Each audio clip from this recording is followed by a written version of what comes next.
السلام علیکم ملګرو. په سوشل میډیا دا خبر چلیږي چې د پښتو ډرامو فنکار اداکار زرداد بلبل صاحب په تبلیغي جماعت کې د سیروزې دپاره تللی و، په هغې کې وفات شوی دی. نو ملګرو اصل حقیقت واورئ او د چا په دروغو کې مه راځئ. دا ناست دی زرداد بلبل په جماعت کې ناست دی او یقینا د الله په لاره کې دی، تبلیغي جماعت په سیروزه کې دی. دا خبر چې کوم چلیږي دا 100% غلط دی او دا خبر مکمل دروغ دی. تاسو د دا خبرې واورئ، د دا پیغام واورئ. ما د دا پیغام واورېدو او تاسو ته مې راورسو. اوس د دا پیغام په خپله اورېدل او مخکې مسلمانانو ته رسول دا ستاسو خپله مرضي ده.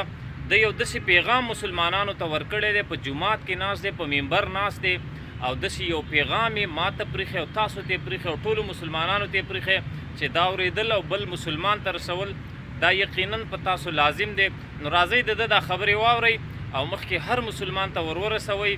او د دا خبر چې وفات شوی دی نو دا بالکل 100% غلط دی. الحمدلله روغ جوړ دی او بالکل د الله په لاره کې دی. نو راځئ دا پیغام یې را سره واورئ او که ویډیو هم خوښه شوه نو لازمي لایک کړئ او چینل در سره خامخا سبسکرایب کړئ. راځئ چې آیا ما دا د ژوند کې راوستي دي که نه،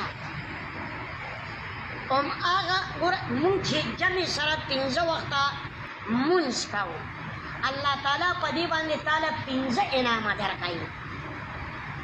یو په دې دنیا دی، 4 په هغه دنیا دي چې حاکم پسې مونږ منډې ترړې وهو او ځانم در په در او خاورې په سر کړی. هغه لومبی انعام تعالی په دې دنیا کې الله درکوي د رزق، چې رزق به دي فراخ وي. خو چې مونځ زمونږ مونځ شي څنګه د اصحابو مونځونه و، پیغمبرانو مونځونه و چې هغوی به 2 رکعته نفل وکړه او الله نه به یې وغوښته نو مړ خر به ورته ژوندی شو. نو هغه مونځونه زمونږ هم هماغه مونځونه دي، هم هغه دین روان دی، بل دین نشته دی. د پیغمبر علیه السلام دین امت کا روان دی. دا ډېر چې چاته ویره سیروزي له لاړ شه خو یې زوړ دین او زوړ امام او زړې تراوي، نو دین نوی شوی خو نه دی. هماغه د الله کلام دی، هماغه یو الله دی او هماغه پیغمبر علیه السلام دی، خاتم النبیین دی. په ده باندې دا نبوت دروازه بنده شوې ده زمونږ په پیغمبر علیه السلام باندې.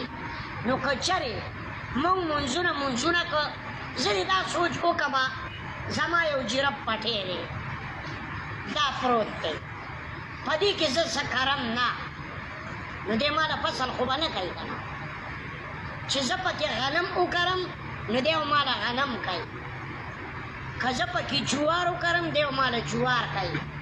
نو دا دنیا چې دا د آخرت پټی دی.